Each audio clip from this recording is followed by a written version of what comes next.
네, 안녕하세요. 시스템 창호의 모든 것 시창모의 한준택입니다. 반갑습니다.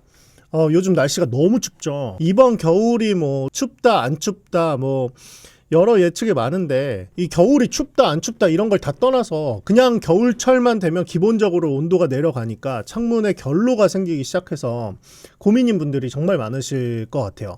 지금 제 유튜브 채널에서도 저희 시청자 분들 중에 반이 결로에 관련된 영상을 보신 분들이에요. 사실 결로를 어떻게 없애느냐에 대해서는 인터넷을 진짜 조금만 검색해도 알아요. 너무나도 많은 정보가 있습니다. 근데 제가 지난 10년 동안 창문 업계에 종사를 하면서 일반 창이나 뭐 시스템 창호나 결로가 생기는 집들을 굉장히 많이 다녀와 봤거든요. 사실 시스템 창호 쪽에서는 결로가 생기는 곳은 그렇게 많이 가보진 못했어요. 태생적으로 단열 성능이 좋다 보니까 결로가 그렇게 많이 끼지 않습니다. 그럼에도 불구하고 시스템 창호에도 결로가 끼는 집이 있고 일반 창호는 뭐 사실 말할 것도 없죠. 그래서 그런 집들을 많이 다니고 또 그런 객관적인 정보들도 많이 찾아보고 한 끝에 저만의 해결법은 뭐냐, 사실 기본적인 정보를 알려드리는 것 외에도 같이 해야 된다라는 생각이 되게 많이 들었어요. 일단 요거는 조금 이따 얘기를 해드리고요. 먼저 결로에 대한 아주 기본적인 널리 퍼져 있는 정보에 대해서 좀 요약해서 말씀을 드릴게요. 자, 결로는 단순히 온도차 때문에 생기는 게 아니고요. 그 공간에 어느 정도 습도가 있고 차가운 물체가 생기면 이 공기 중에 있는 습기가 이 차가운 물체에 닿아서 생기는 겁니다. 이게 굉장히 물리적으로 자연스러운 현상인데 이 차가운 온도라고 하는 이 온도가 몇 도냐, 그리고 공기 중에 습기가 몇 퍼센트 있느냐, 이거 상대 습도예요. 이 온도에서 이 습기가 몇 퍼센트 있느냐, 이 조건이 맞아 떨어지면 그냥 결로가 생기는 거예요. 결로의 가장 쉬운 예는 차가운 음료수를 냉장고에서 꺼냈을 때 그 음료수 통에 생기는 물방울, 그게 그냥 결로예요. 그러니까 여름철에 또 되게 많이 생기고 겨울철에는 창문 쪽이 아무래도 외기에 닿아 있으니까 차가운 면이어서 결로가 생기는 거죠. 그러면 되게 사실은 단순해요. 창문의 온도를 높이거나 공기 중에 습도를 낮추거나, 이게 다입니다. 아주 기본적인 이론이자 팩트인데 중요한 건, 그러면 습도를 낮추기 위해서 뭘 해야 되냐, 창문의 면에 그 유리면의 온도를 높이기 위해서 뭘 해야 되냐, 여기서부터 이제 막히기 시작합니다. 왜 그러냐면, 자, 첫 번째 문제가 뭐냐면 겨울철에 습도를 뭐 어떤 블로그에서는 40%에서 60%로 맞춰라. 제가 뭐 서울특별시 생활환경과에서 운영하는 실내 환경 관리 시스템이라는 이 홈페이지가 있어요. 여기서 보면은 실내 공기질 관리 방법에서 겨울철에 실내 공기질을 위해서라도 최적 온도 18도에서 20도를 맞추고 최적 습도 40%를 맞추라고 되어 있습니다. 물론 여기서는 결로에 대한 이야기는 없지만 최적 습도가 40%라고 해요. 자, 이게 여러 블로그나 인터넷에 떠돌아다니는 여러 정보들, 그리고 뭐 객관적인 연구 결과들을 봐서도 40% 정도를 이야기를 합니다. 근데 40%면은 굉장히 건조한 거 아니에요? 우리 집은 그렇게 살지 않아요 라고 하는 건축주 분들이 있습니다. 그래서 예전에는 제가 가서 이런 이야기들을 되게 신랄하게 했었어요, 건축주님들한테. 근데 요즘에는 되게 조심스럽게 합니다. 왜냐하면 생활 습관 뿐만 아니라 그분의 삶의 방식을 건드리는 거기 때문에 그래요. 그러니까 저는 지적한 게 아닌데 살고 계신 분 입장에서는 내가 관리를 잘못해서 여기 결로가 생겼다는 거야? 이렇게 받아들여지나 봐요. 그래서 요즘에는 사실 이 말을 되게 아끼고 있어요. 어쨌든 객관적인 정보는 그렇지만 건축주님들이 아니면은 그 사시는 분들이 이거를 받아들이기가 좀 어려운 부분이 있다. 왜냐? 생활 습관하고 관련되어 있으니까. 자, 두 번째. 자, 습도를 낮추는 방법이 굉장히 여러 가지가 있는데 샤워를 하고 뭐 환기를 시킨다. 근데 여기서 또 문제가 생겨요.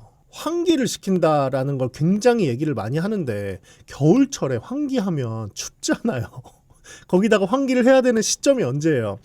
샤워를 하고 나오면 이 화장실에서 쓴 그 온수의 그 습기가 엄청나게 퍼져서 집 전체의 습도를 높이는데 나 샤워하고 나왔잖아요. 이때 창문 열면 얼마나 춥겠어요. 환기를 한다는 것 자체가 생활에 불편함이 생기는 거죠. 그러니까 사실 내가 내 집에서 겨울에 따뜻하게 지내려고 정말 큰 돈을 들여서 이 집을 지었건 샀건 여기를 뭐 전세나 월세로 살고 있던 상관없이 내가 내 집에서 편하게 살려고 하는데 추운 날 창문을 열어야 된다? 일단 이게 싫은 거죠. 실제로 삶의 질이 떨어질 수 있잖아요. 옷을 다시 다 입고 환기를 시켜요? 그것도 안 되죠. 환기를 통한 이 습도 관리는 실제로 생활에 불편함을 많이 준다. 그래서 알아도 잘 실천하기가 어려운 부분이 있다. 자, 그리고 세 번째, 아까 제가 잠깐 얘기했는데 습도를 낮추는 데 있어서 어항, 화분 많이 키우시는 분들이 사실 습도가 높거든요. 어항이 많이 있거나 식물을 많이 키우게 되면 환기를 자기 전에 했다 하더라도 어쨌든 다시 식물이 수분을 계속 내뱉거든요.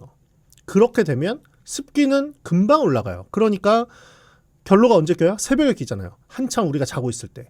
그때 다시 결로가 습도가 높아져서 결로가 끼는 거죠. 그러면 이거 화분 치워야 돼요. 어항 하면 안 돼요. 아니 내 집에서 화분도 못 키우고 어항도 못 놓냐.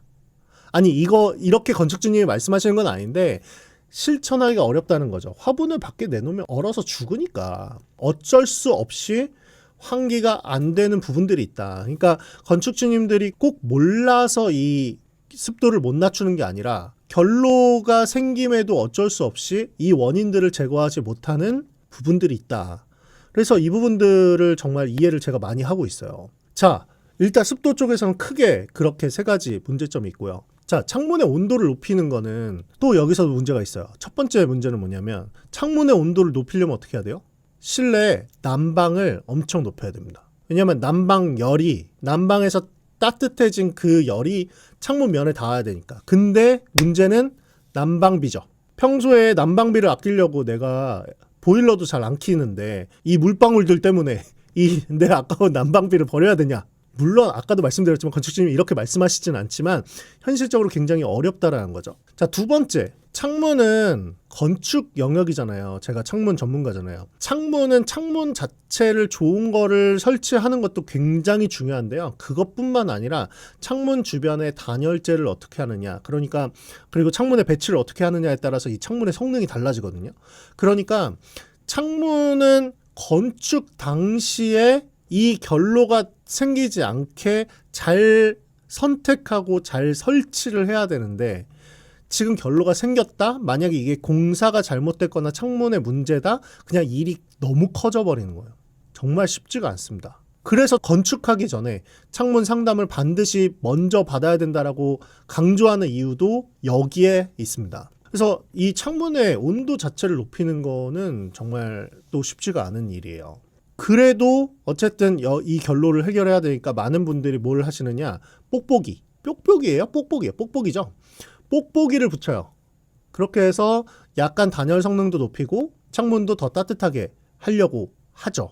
하지만 해결 안 됩니다. 왜냐하면 많은 분들이 이미 알고 계실 거예요. 왜냐하면 그 자체가 발열체가 아니기 때문에 그래요. 자, 그래서 결국에 가장 저렴한 방식, 결로 방지 테이프, 그 3M에서 나오는 결로 방지 테이프 있잖아요.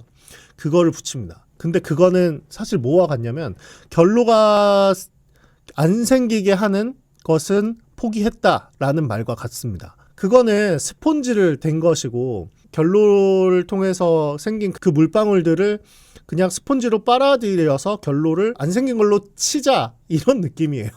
그러니까 이게 참 웃을 일은 아닌데 거기서 문제가 더 생기는 게 뭐냐면 만약에 낮에까지 환기를 안 시키고 그 물방울이나 그게 그대로 있다, 그 스폰지가 계속 젖어서 그 유리면에 그대로 붙어 있다, 심하게는 곰팡이까지 머금게 되는 거죠. 곰팡이는 우리가 생각하는 것보다 훨씬 더 위험한 물질이에요. 곰팡이는 그 포자들이 우리 폐 속에 들어가서 실제로 어마어마한 폐 질환을 일으키고 특히 노인분들과 아이에겐 치명적이죠. 자, 그래서 결국에 결로를 어떻게 잡아야 되느냐. 근데 저는 결로를 해결할 수 있는 방법이 있거든요. 굉장히 강제적으로 해결하는 방법도 있고 이 앞에서 말씀드린 이 부분들을 불편하지 않게 하는 방법도 있고 그 전에 어떤 그 생활 습관이나 생각들을 바꿔서 줄일 수 있는 방법들도 있어요. 근데 이거는 그냥 이론 아니면 어떤 제품 이런 걸로 되는 게 아니고 실제로 생각과 생활 습관이 바뀌려면 제가 컨설팅하고 진단하는 게 아니라 챌린지로 진행해야 된다라는 결론이 났습니다. 그러니까 이 결로로 인해서 불편함을 겪고 계신 분에게 제가 따로 컨설팅이나 진단을 해서 이렇게 하세요 라고 알려주고 그냥 그대로 해서 됐다 안 됐다 이게 아니고 지속적으로 그 집만의 특징, 그 가족만의 특징들을 같이 계속 소통하면서 결로라는 것을 해결해 나가는 생활 습관을 잡아가야 된다는 거죠. 그리고 내가 잘했네 못했네 이게 아니라 실제로 다른 집의 상황은 어떤지, 어떻게 살고 있는지, 어떻게 하니까 없어졌더라. 그런 것들을 이제 나도 또 한번 따라해보고 이런 과정이 필요하다는 거죠. 물론 제가 중간중간 계속해서 가이드를 드릴 겁니다. 그리고 정말 어렵겠다 싶은 분은 제가 찾아가기도 할 거예요. 근데 어쨌든 이거는 그냥 단순히 지식과 정보로만 해결되는 것이 아니라 생각과 생활 습관이 바뀌어야 되고 어떤 부분에서는 진짜 강제적으로 결로 자체를 없애버리는 특단의 조치가 필요하기 때문에 저는 그 방법을 알고 있거든요. 그렇기 때문에 결로 제로 챌린지를 시작해야겠다라는 마음을 먹었습니다. 물론 이 챌린지는 무료로 진행되진 않아요. 유료로 진행이 되는데 아주 저렴하게 진행을 할 거고 제가 강의하고 챌린지하고 그 다음에 이 단톡방에서 계속해서 소통하면서 실제 여러 집들이 결로가 해결되는 희열을 같이 맛볼 겁니다. 기대가 되지 않나요? 저도 이 챌린지 자체가 굉장히 기대가 돼요. 예전에는 그냥 단순히 알려드리고만 끝났는데 이거는 집단지성과 그리고 같이 뭔가 해낼 수 있는 이 과정을 즐기고 정말 내 집에 결로가 하나도 없게 만드는 이런 과정을 같이 경험했으면 좋겠다. 그리고 이것이 하나의 어떤 운동처럼 돼서 대한민국 전체에 결로 문제가 완벽하게 해결되는 이런 과정을 겪었으면 좋겠다라는 저의 소망이 있습니다. 솔직히 말씀드려서 제가 기대하는 거는 이 챌린지를 통해서 단순히 지식적으로 알고 끝나는 것이 아니라 그리고 단순히 내가 지금 살고 있는 이 집에서 결로에 대한 것이 해결되는 것이 아니라 여러 케이스들을 보면서 이제는 이 챌린지에 한 번이라도 들어왔던 분은 평생 어떤 집이든 어떤 공간이든 혹은 내 부모님의 집이 결로가 생겼을 때 혹은 내 자녀의 집이 결로가 생겼을 때 어떻게 하면 되는지 다양한 케이스를 알고 있는 상태에서 그 솔루션을 제공함으로써 그냥 이 대한민국 땅은 결로 자체가 아예 없어져 버렸으면 좋겠어요. 제 꿈이 너무 큰가요? 근데 할 수 있다고 생각해요.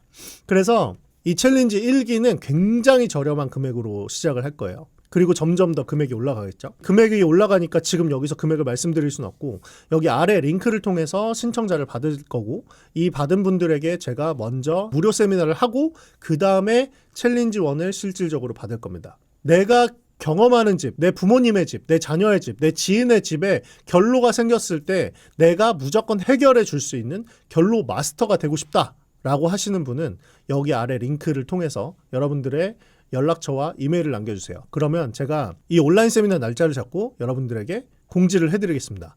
그리고 만약에 이 챌린지 신청을 했는데 세미나에 참여를 못 하신다라고 한다면 녹화본을 보내드릴게요. 그렇게 해서 챌린지에 참여하실 수 있도록 도와드리겠습니다. 정말 기대되는 마음으로 이 챌린지를 준비했고 정말 확신의 마음으로 강의와 솔루션을 제공했습니다. 장담하는데 이 솔루션, 극강의 솔루션까지 합치면 결로가 어떤 환경에서도 생길 수가 없게 만들 수 있습니다. 여러분 기대하시고 챌린지에 참여해 주시기 바랍니다. 저는 다음 영상에서 뵙겠습니다.